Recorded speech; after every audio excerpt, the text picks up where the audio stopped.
Hello students, welcome to global online teachers exam. This is Jeeva. आज के इस session में हम देखेंगे सीटेट 2021 के लिए इंग्लिश लैंग्वेज के 30 MCQs. So this is the third lecture. Let's begin. Before going to the questions, I would like to tell you हमारा चैनल आपके लिए कंप्लीट कोर्स लाया है for both paper 1 and 2। That we provide you 10 test on paper 1। इसके साथ साथ आपको मिलेंगे 10 टेस्ट ऑन पेपर 2। साथ ही आपको मिलेंगे लास्ट 10 इयर्स के complete questions with solutions, video lectures and notes. So all this is available on our WhatsApp group. You can contact this number and the fees is just 499. And this test will also include your solution PDF. Direction दिया हुआ इस question में, which prefix can be use with the following words: behave, guide and use. यानी prefix वो words होते हैं जो किसी वर्ड के सामने लग के उनका मीनिंग चेंज करते हैं। अब अगर हम ऑप्शंस की तरफ देखें तो बिहेव वर्ड के साथ क्या इन लग सकता है? In behave, no, this is not right. Disbehave भी नहीं होता है स्टूडेंट्स। मिसबिहेव, ओके, मिसबिहेव होता है। Let's check mis with others. Misguide और misuse, yes, mis is the right answer. अगर ऑप्शन डी की तरफ देखें तो रीबिहेव, रीगाइड कोई वर्ड्स नहीं होते, ऑल्दो रीयूज एक तरीके का वर्ड होता है। तो इस क्वेश्चन में राइट आंसर है option C. Answer: choose the prefix that should be added to the word legible to form its antonym. अब जैसे हमने पिछले ही क्वेश्चन में देखा था, प्रीफिक्स होता है जो हम एक वर्ड के आगे लगाते हैं, और उसी तरीके से एक होता है सफिक्स।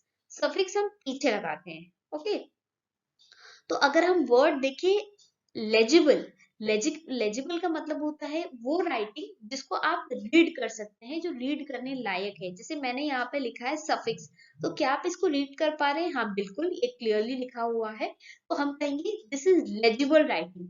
अब ऐसी कोई चीज जो आप नहीं रीड कर सकते, यानी लेजिबल का उल्टा क्या हो गया?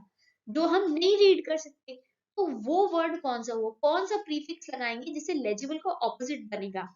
डिसलेजिबल नहीं होता है, मिसलेजिबल भी नहीं होता, इनलेजिबल भी नहीं होता, बट इलेजिबल एक वर्ड है। तो right answer is option D, illegible, ill. Fill in the blank with correct prepositions. अब प्रेपोजिशंस वो होते हैं जो वर्ड्स को आपस में जोड़ते हैं।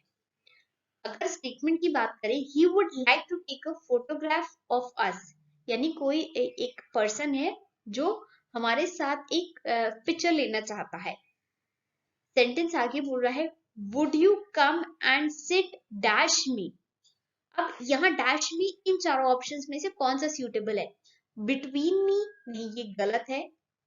बिसाइड्स मी, बिसाइड का मतलब स्टूडेंट्स होता है बाजू में। ओके, बट आपको ये देखना है, अलोंग, अलोंग वर्ड भी नहीं आएगा। अलोंग अक्सर ग्रुप में आपस में बोला जाता है, विद इन अ ग्रुप, तब अलोंग यूज किया जाता है। अब बचा बिसाइड्स और बिसाइड, तो जो मोस्ट अप्रोप्रिएट है वो है option C, beside me. Would you come and sit beside me, C is the answer. Select the right verb for the blank, यानी इस सेंटेंस के लिए कौन सा ऑप्शन इन चारों में से सबसे अप्रोप्रिएट होगा? Walking on the beach, we dash sight of a strange bird. तो साइट के साथ एक वर्ड कैच बोला यूज किया जाता है। कैच साइट का मतलब होता है ग्लिम्स देखना, सडनली नोटिस करना। ऑप्शंस की तरफ देखें तो कैच का कौन सा फॉर्म लगे, कौन सा वर्ब फॉर्म लगेगा? वी कैच साइट नहीं होगा क्योंकि स्टेटमेंट ये पास्ट में है। कैचिंग भी नहीं आएगा, कैच कोई वर्ड नहीं होता, कैच का पास्ट टेंस कॉट होता है। और C is the right answer in this question, we caught sight of a strange bird. Okay, which suffix can be used with the following words? अब जैसे prefix किसी word के आगे आता है और उसका उससे एक नया वर्ड बन जाता है, उसी तरीके से सफिक्स वो वर्ड है जो किसी वर्ड के पीछे लग के उसका मीनिंग चेंज कर सकते हैं। अब स्पून और माउथ, इनके पीछे कौन सा सफिक्स लग सकता है? अब स्पूनली कोई शब्द नहीं होता, स्पूनी या स्पूनर, ओके, ना माउथर, ऐसे कोई वर्ड नहीं होते, बट स्पूनफुल और mouthful these two words definitely exist. हम कहते हैं, जैसे कोई कह सकता है give me a spoonful of honey, okay, and mouthful मतलब sufficient amount that can fit into your mouth, okay. So both spoon and mouth will have full as a suffix. Which of the following sentences have possessive pronoun? He could not help me. अब pronoun वो होते हैं जो noun की जगह पे आते हैं, तो यहाँ पे ये personal pronoun है students, he. बट क्वेश्चन ने पूछा possessive, तो ये भी नहीं होगा. Ramesh who is my grandson is reading a book.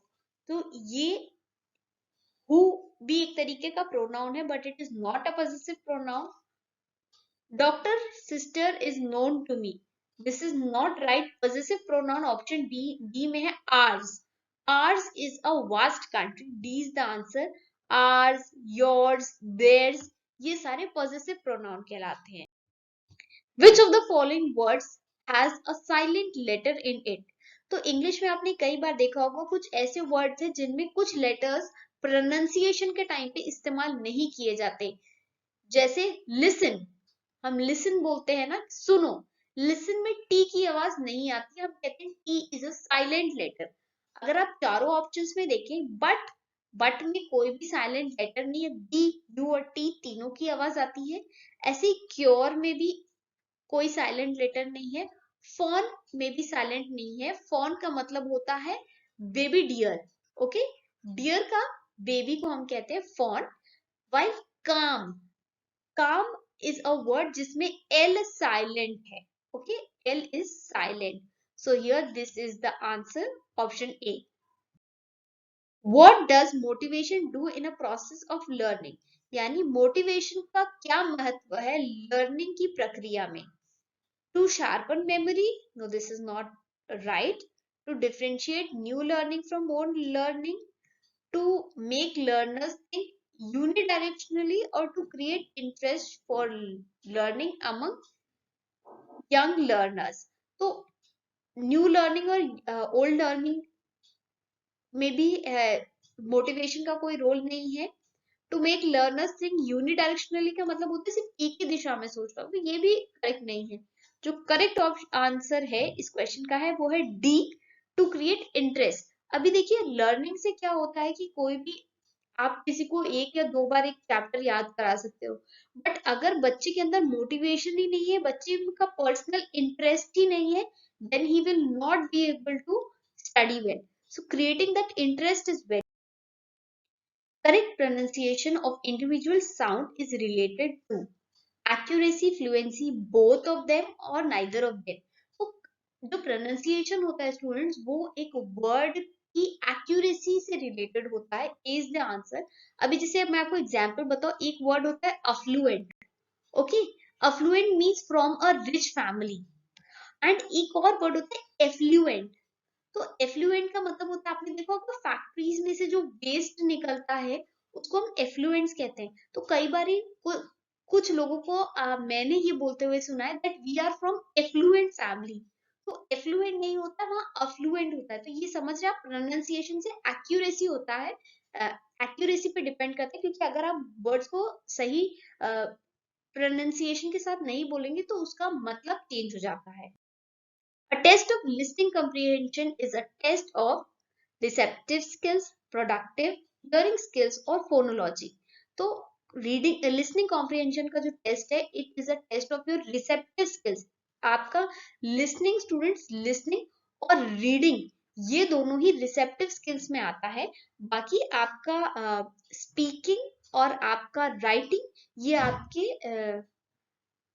Productive skills में आता है, okay. So listening comprehension is your receptive.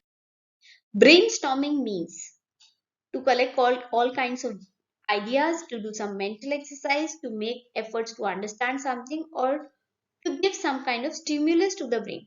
Brainstorming का मतलब होता है जब भी हम बैठ के कुछ चीज डिस्कस करते हैं ताकि हम किसी प्रॉब्लम को सॉल्व कर सकते हैं. That is brainstorming. That is why A is the answer. कई बार क्या होता है कि अगर एक कंपनी में कोई एड कैंपेन चलाना है तो वहां क्या करेंगे, सारे coworkers they will sit together and they will come up with an idea. So that is called brainstorming.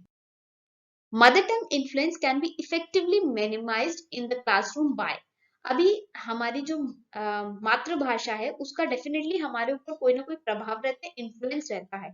और अगर हम वो चाहें, हमें चाहिए कि हमको उसको कम करना है क्योंकि हम एक नई लैंग्वेज सीखना चाहते हैं।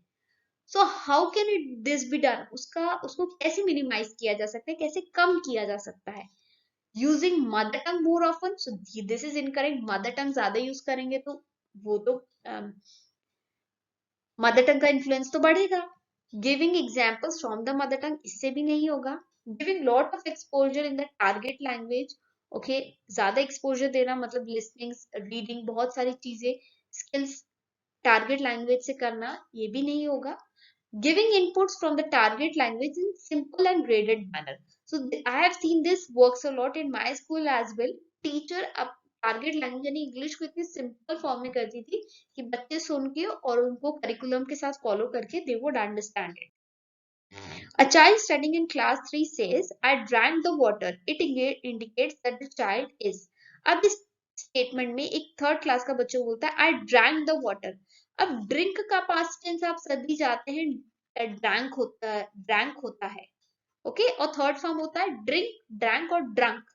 बच्चा कहना चाह रहा है मैंने पानी पी लिया है, तो उसको कहना चाहिए I drank the water, but उसने बोला आई ड्रैंक, ईडी लगा के बोला। इसका क्या मतलब है? हम नीचे से पढ़ते हैं, should memorise the correct sentence, no this is not right. Has not learn grammar rules properly, तो ये भी नहीं होगा क्योंकि ये सिर्फ एक थर्ड स्टैंडर्ड का बच्चा है, आप उससे बहुत ज्यादा एक्सपेक्टेशंस नहीं रख सकते। Is careless and needs to be told that she should be conscious of her error, तो ये भी नहीं होगा। While if you read option A, has over generalized the rule, क्योंकि इंग्लिश में कभी किसी के वर्ड को पास्ट टेंस बनाने के लिए ईडी लगाते हैं, जैसे प्ले का प्लेड हो जाता है, ऐसे ही कई सारे वर्ड्स होते हैं।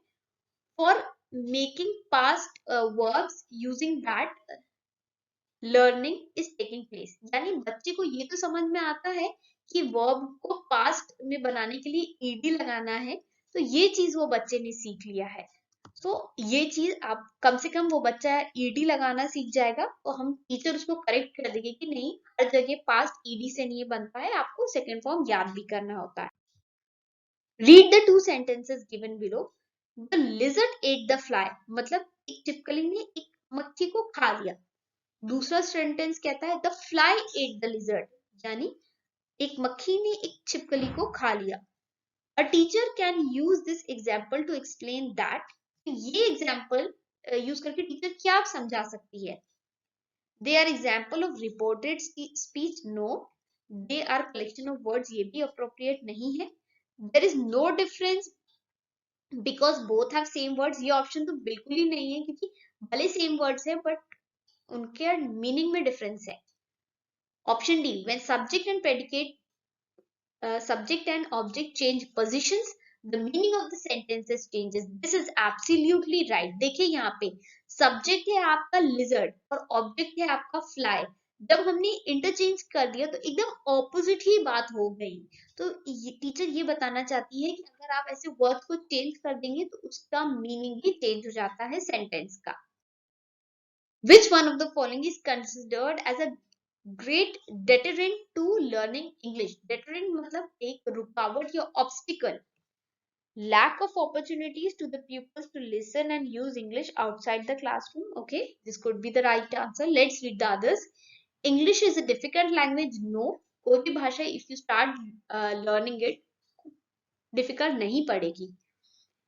English phonemes are unsurplus. Okay, this is also not right. English has a vast vocabulary. हर भाषा की vocabulary बहुत ज्यादा है, तो ये भी नहीं कह सकते। अब जो मेन ऑब्स्टिकल है इंग्लिश लैंग्वेज में है वो है लैक ऑफ अपॉर्चुनिटीज, मतलब क्लास के अंदर तो बच्चा इंग्लिश में बात करने की कोशिश करता है, बट जब वो घर जाता है या उसके आसपास के एनवायरमेंट में there are not enough people to communicate in English, तो ये लैक ऑफ अपॉर्चुनिटी एक बहुत बड़ा ऑब्स्टिकल है बच्चे के लिए। Language acquisition can be automatically attained. This statement is favored by cognitivists, behaviorists और both or none of the above. तो कॉग्निटिविस्ट वो लोग होते हैं जो बोलते हैं कि आपकी एक लैंग्वेज को हम अक्वायर कर सकते हैं, ये ऑटोमेटिकली आ जाता है जब बच्चा चीजों को सीखता है, याद करता है और अप्लाई करने लगता है, so this would language acquisition हो जाएगा। Sorry she can't come to the phone, कोई कह रहा है कि मैं माफी चाहता हूँ, वो फोन पे नहीं आ सकती। शी डैश अ बाथ, मतलब वो नहा, सेंटेंस कहना चाह रहा है कि वो नहा रही है। शी हैविंग अ बाथ, नहीं, क्योंकि हम बोलते हैं वो नहा रही है, तो इस सेंटेंस में जो है वर्ड है वो मिसिंग है। तो she have a bath, she has a bath, have तो होगा नहीं क्योंकि शी के साथ हमेशा हैज आता है, हैव नहीं आता, बट ये भी नहीं होगा। The right answer is she is having a bath. Okay, which is no longer a position of English language in India. अब इंग्लिश लैंग्वेज की कौन सी इन चारों में से पोजीशन नहीं है? क्या इंग्लिश लिंक लैंग्वेज है? हाँ, इंग्लिश एक लिंक लैंग्वेज है। ओके, एसोसिएट ऑफिशियल लैंग्वेज, हाँ ऑफिशियल लैंग्वेज भी है। इंग्लिश एक ग्लोबल लैंग्वेज भी है क्योंकि ऑल अराउंड द वर्ल्ड बोली जाती है। ऑप्शन डी कह रहा है फॉरेन लैंग्वेज, तो this is the correct answer. English की कौन सी पोजीशन नहीं है? फॉरेन लैंग्वेज की अब पोजीशन नहीं है, क्योंकि इंडिया का एक बहुत ही majority section of people they can speak English very fluently. Sangeeta, English teacher of class 5, first explains different parts of a sentence and then teaches synthesis of sentence so that her learners can easily understand the concept. अब संगीता जो एक teacher का नाम है वो class 5 की teacher है। वो क्या करती है? बहुत बड़ी सेंटेंसेस को पार्ट्स में डिवाइड करके बच्चों को एक्सप्लेन करती है। ये एक पार्ट समझ लीजिए, ऐसे डिफरेंट डिफरेंट पार्ट्स को एक्सप्लेन करती है और फिर उन पार्ट्स को कंबाइन करके वो एक पूरा कॉन्सेप्ट एक्सप्लेन करती है। सो which principle is she using?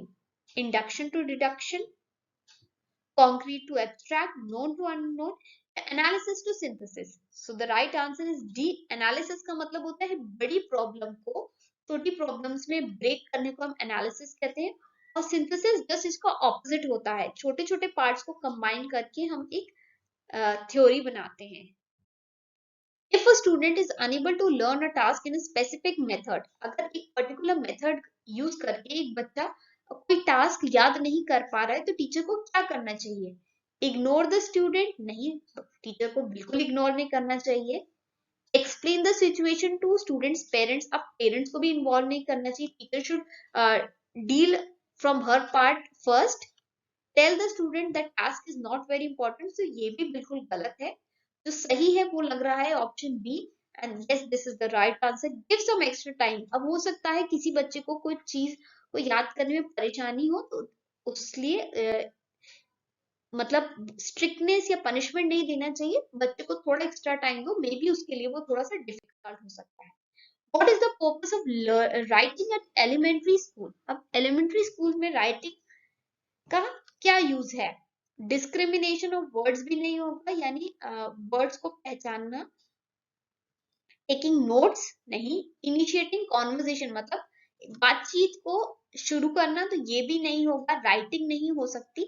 But development of motor skills, motor skills का मतलब होता है जैसे आपके मसल्स का movement, your walking, crawling, balancing, ये सारे आपके मोटर स्किल्स होते हैं, तो राइटिंग से ये डेवलप होती है, बिकॉज आप देखिए हाथ को कितने अच्छे से यूज कर पाते हैं while writing. From the given factors, which one may not affect learning outcome? Learning outcome को कौन असर नहीं कर सकते? Learners motivation of and interest, yes this can effect, so this is not the answer. Structure and size of the classroom भी affect करता है, okay. Teachers की पर्सनालिटी और एटीट्यूड भी अफेक्ट करता है। जो अफेक्ट नहीं करता, क्वेश्चन कर रहा कह रहा है जो अफेक्ट नहीं करता वो है option D, parents income and status. Okay, आपका लर्निंग आउटकम आपके पेरेंट्स के स्टेटस और इनकम पे डिपेंड नहीं करता है। Child has to use higher order of mental processes such as intelligence and reasoning in this type of learning. Motor learning, speaking, concept learning और verbal learning.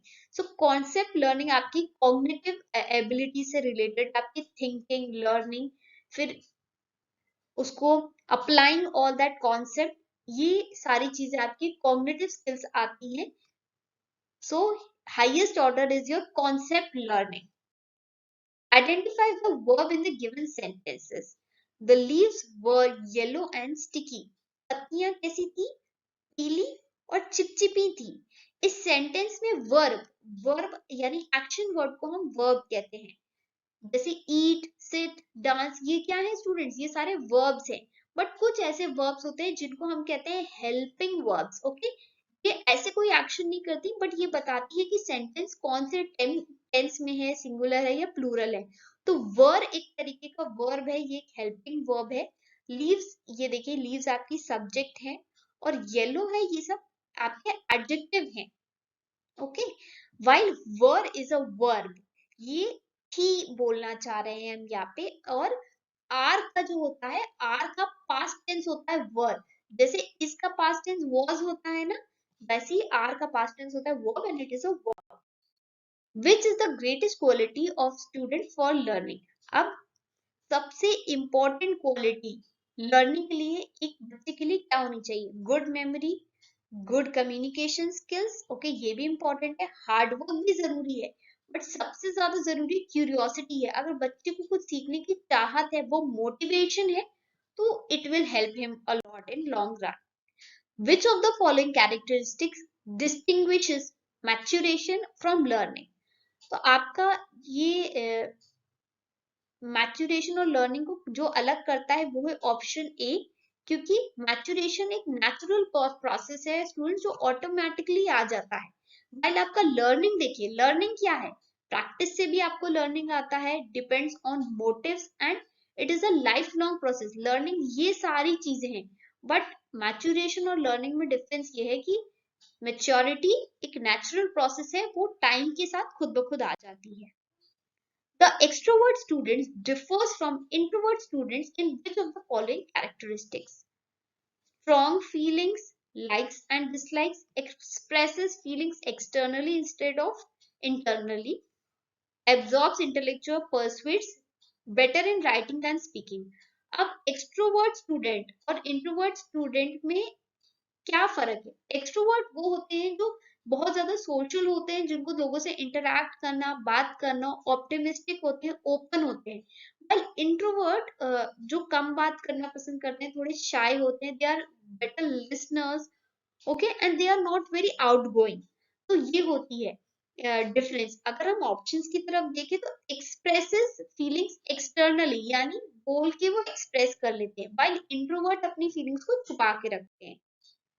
When the previous activity of learner creates obstruction in new learning, this condition is said to be। अब कई बार क्या होता है कि हम जब भी कोई नई चीज सीखने की कोशिश करते हैं, तो पुरानी कई बार हमारी बैकग्राउंड इंफॉर्मेशन हमको एक हिंड्रेंस बनती है, ऑब्स्टिकल बनती है। तो उस कंडीशन को आप कहते हैं negative transfer of learning. Proper speech habits can be developed effectively through. अभी अगर बच्चों में स्पीच हैबिट्स को डेवलप करना है तो क्या करना चाहिए? Vocabulary practice, okay, no quizzes या डिक्टेशन नहीं होगा, होगा प्रोनाउंसिएशन। प्रोनाउंसिएशन मतलब किसी भी वर्ड को कैसे सही तरीके से बोला जाता है, उससे स्पीच हैबिट्स डेवलप होंगी। Is the answer. Teacher must keep in contact with parents to help them understand their children and to provide appropriate guidance to develop the pupils।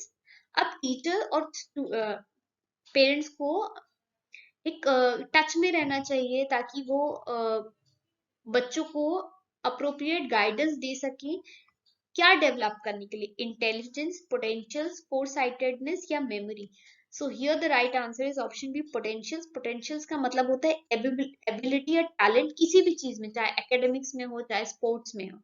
तो टीचर्स और पेरेंट्स को कांटेक्ट में रहना चाहिए।